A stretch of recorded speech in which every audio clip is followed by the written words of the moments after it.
అసలు బాధలు ఎందుకు వస్తున్నాయి అనేదానికి మెయిన్ పాయింట్ ఒకటే, ఆత్మ యొక్క తత్వము ప్రతి జన్మ భూమి మీద ఉండటానికి కాదు,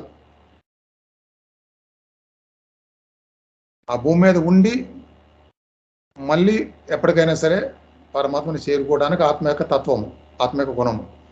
అది జరిగే వరకు ఆ అర్థం కాని బాధలు అనేవి ఉంటానే ఉంటాయి. కొన్ని అర్థమై ఉంటాయి, కొన్ని అర్థం కానే ఉంటాయి. ఈ రెండు కూడా చివరి స్థాయి అదే. ఆత్మ పరమాత్మ ఏకమవటానికి ఆ రెండింటికి కూడా లేకుండా అవ్వాలంటే అదే చివరి స్థాయి. ఇప్పుడు చెప్పింది మొత్తం అర్థమైనట్టేనా? ఏమైనా సంశయాలు ఉంటే అడగొచ్చు ఎవరన్నా.